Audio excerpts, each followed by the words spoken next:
Thanks for watching. Don't forget to like, comment, share and subscribe to Mufti Tariq Masood, famous scholar. تو یہ آ کے نبی صلی اللہ علیہ وسلم سے کہنے لگے یہ اصحاب کہف کے نوجوانوں کا واقعہ کیا ہے؟ آپ نے فرمایا کل بتاؤں گا، کیونکہ آپ وحی کا انتظار کرتے تھے. آپ نے انشاء اللہ نہیں کہا، یہ نہیں کہا کہ اگر اللہ نے چاہا. تو اللہ کو آپ صلی اللہ علیہ وسلم کی یہ بات، اس پہ اللہ نے آپ کو تنبیہ فرمائی کہ آپ اپنی مرضی سے کچھ بھی نہیں بتا سکتے. آپ کو یہ کہنا چاہیے کہ اگر اللہ نے چاہا. تو اس پر وحی کا سلسلہ بند ہو گیا اور آپ انتظار کرتے رہے. 15 دن کے بعد وحی نازل ہوئی اور آپ صلی اللہ علیہ وسلم کو بہت تکلیف ہوئی اس عمل سے، کیونکہ وہ اعتراض کر رہے تھے نا کہ دیکھو ان کو معلوم نہیں ہے. تو 15 دن کے بعد وحی نازل ہوئی اور پھر اللہ نے آپ کا پورا واقعہ بیان کیا اور فرمایا کہ وَلَا تَقُولَنَّ لِشَيْءٍ إِنِّي فَاعِلٌ ذَلِكَ غَدًا إِلَّا أَن يَشَاءَ اللَّهُ.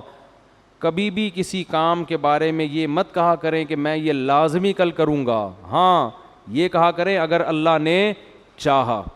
تو نبی صلی اللہ علیہ وسلم نے انشاءاللہ کہنا بھول گئے تو وہی دیر سے نازل ہوئی، لیکن اللہ نے پھر آپ کو تنبیہ فرمائی.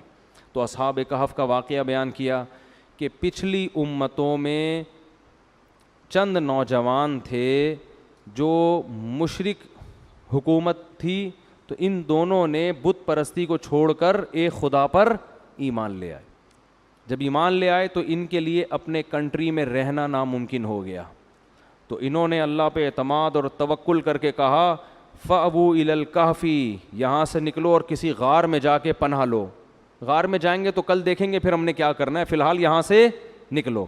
یعنی دین سے پیچھے نہیں ہٹے بلکہ دین پہ قائم رہنے کے لیے اس ملک سے ہجرت کر لی. یہی شریعت کا حکم ہے کہ جس جگہ آپ اپنے دین کو محفوظ نہیں رکھ سکتے وہاں سے آپ کے لیے موو کر جانا واجب ہے، اور یہ اللہ کی طرف سے بہت بڑا اس پہ اجر ملتا ہے. اس پہ قرآن کہتا ہے جو اللہ کی راہ میں نکلے گا نا، دین پہ قائم رہنے کے لیے علاقہ چھوڑے گا، یجد فی الارض مراغما کثیرا وسعا، زمین میں اس کو بڑی کشادگی نظر آئے گی، زمین کا سینہ اس کے لیے کھلا ہوا ہے، بھوک سے مرے گا نہیں. اور اللہ نے فرمایا اگر وہ سفر کے دوران مر گیا فقد وقع اجرہ علی اللہ، اس کا اجر اللہ کے اوپر پڑ گیا، جا کے گر گیا اس کا اجر اللہ کے اوپر، یعنی اللہ پہ فرض ہو گیا اس کو نوازنا. تو اب یہ تین جب نکلے تو انہوں نے کہا چلو بھائی غار میں جا کے پناہ لیتے ہیں، اور اگر تم یہیں رہے تو یہ ہمیں ہمارے پرانے دین پر لے آئیں گے اور ہم کبھی بھی کامیاب نہیں ہو سکیں گے. بڑا مضبوط ایمان. تو اپنے کتے کو بھی ساتھ، کتا حفاظت کے لیے اپنے ساتھ رکھنا جائز ہے، شو کے لیے یا ویسے ہی شوقیہ پالنا جائز نہیں ہے.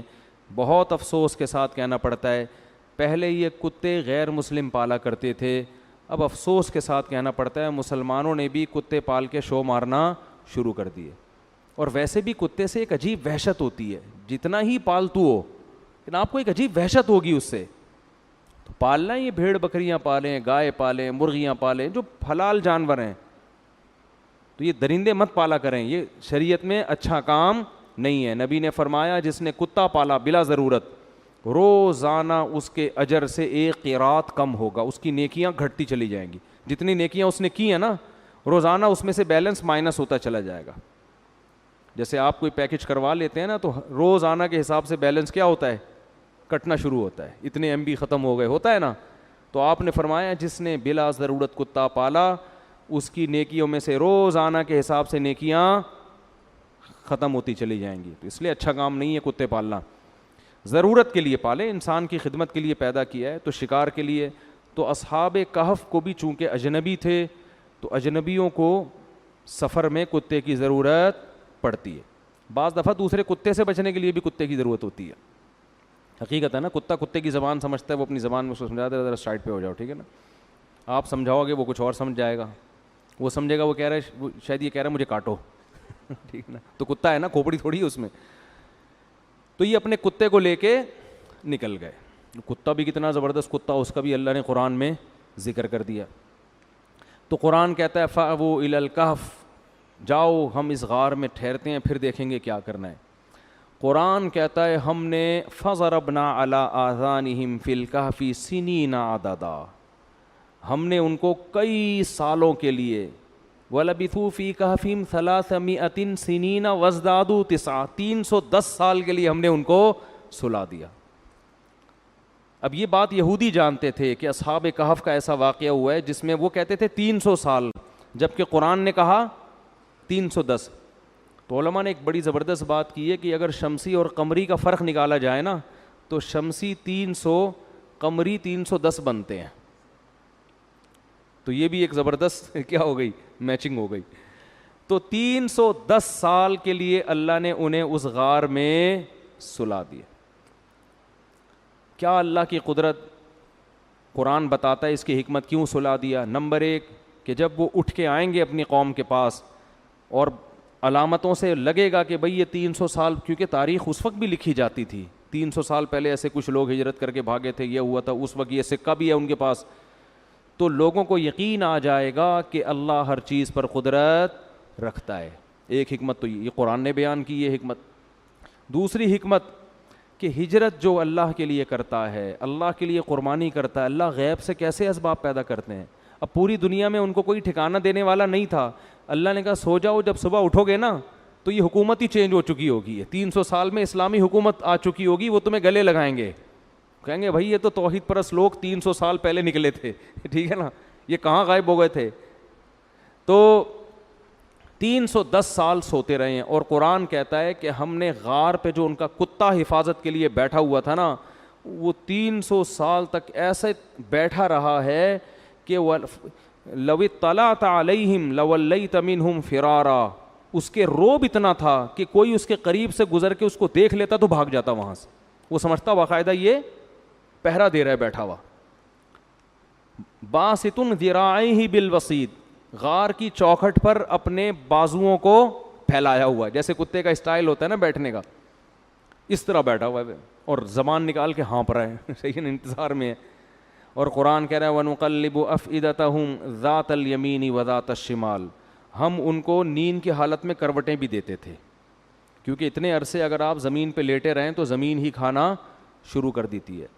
اور سورج کی کرنیں اس انداز سے پڑتی کہ سورج کی روشنی ان کو نقصان نہیں دیتی. تو بڑا تمام سائنٹیفک جتنے بھی وہ طریقے ہوتے ہیں نا کسی کو زندگی دینے کے, ان تمام طریقوں کی قرآن کہتا ہے ہم نے رعایت کی. اور 310 سال کے بعد جا کے جب وہ اٹھے ہیں تو کہنے لگے بھائی کیا ہو گیا, ہم تو لگ رہا ہے بہت لمبا سو لیے ہیں. قال کم لبثتم, کہنے لگے کچھ پتہ ہے کتنی دیر سوئے ہیں, اب کنفیوز ہو رہے ہیں نا آپس میں. تو کہنے لگے قالوا لبثنا یوما او بعض یوم, شاید ایک دن یا اس سے کچھ کم سوئے ہیں, کیونکہ وہ سورج کو دیکھ کے اندازہ لگا رہے تھے نا کہ ہم جب گھسے تو یہ ٹائم ہو رہا تھا, نکلے ہیں تو یہ ٹائم ہو رہا ہے, تو 24 گھنٹے یا اس سے کچھ کم ہوئے ہیں. پھر پریشان ہو گئے کہ یار کچھ ایسا لگتا نہیں ہے. تو پھر کہنے لگے ربکم اعلم بما لبثتم, اللہ ہی کو پتہ ہے بھائی کتنے سوئے ہیں, اس بحث میں کچھ نہیں رکھا ہوا, پیٹ کمر سے چپکا ہوا ہے. فبعثوا احدکم بورقکم ہذہ, یہ سکہ رائج الوقت لے کے جاؤ اور شہر میں چھپ کے جا کے چپکے سے ایھا ازکا طعاما, جو حلال کھانا ہے نا وہ لے کر آؤ. اس سے پتہ چلتا ہے بھائی غیر مسلم ریاست میں اس کی فکر کرنا لازم ہے کہ جو آپ کھا رہے ہو وہ حلال ہے یا حرام. اسلامی کنٹری میں ضروری نہیں ہے آپ جائیں گوشت کھا لیں حلال ہی ہوگا, لیکن اگر آپ یورپ میں رہتے ہیں امریکہ میں رہتے ہیں تو ایسا نہیں کہ ہوٹل میں جا کے جو مرضی کھا لو, تفتیش کرنی پڑے گی, پوری تحقیق. صرف حلال کا ٹھپا کافی نہیں ہے, ہر چیز پہ حلال کے ٹھپے لگے ہوئے ہیں آج کل. وہاں لوگ کہتے ہیں حلال لکھا, وہ یعنی شراب کی بوتلوں پہ بھی ان کا بس چلے تو حلال کے ٹھپے لگا دیں وہ. تو اتنا کافی نہیں ہے, باقاعدہ کسی ادارے سے, صحیح ریلائبل ادارے سے تحقیق ہونی چاہیے کہ ہاتھ سے اللہ اکبر پڑھ کے ذبح کر بھی رہے ہیں کہ نہیں کر رہے, ورنہ وہ حلال نہیں ہوگا.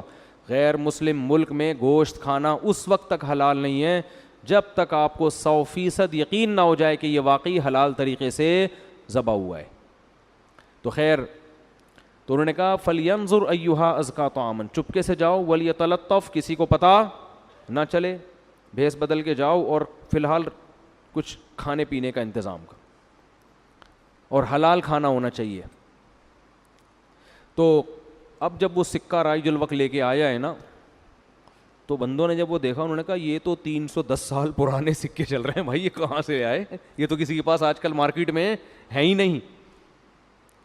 خیر جی، وہ قرآن تو مختصر واقعہ بیان کرتا ہے، بالآخر تفتیش ہوتے ہوتے انہوں نے تاریخ کی کتابیں دیکھی ہوں گی، اپنے ابا دادا سے پوچھا ہوگا بھائی ونس اپون اے ٹائم کچھ لوگ یہاں سے گئے تھے، وہ حکومت تھی، انہوں نے وہ پکڑ پکڑ کے سب کو اٹھا کے لے آئے۔ تو وہ یہ واقعہ بنی اسرائیل میں بہت زیادہ مشہور ہو گیا کہ اللہ نے چند نوجوانوں کو جنہوں نے اللہ کے لیے قربانی دی، ان کو اللہ نے 310 سال تک غار کے اندر بند رکھا ہے، اس کے بعد اللہ نے نکالا۔ تو پھر انہوں نے نبی صلی اللہ علیہ وسلم سے یہ پوچھا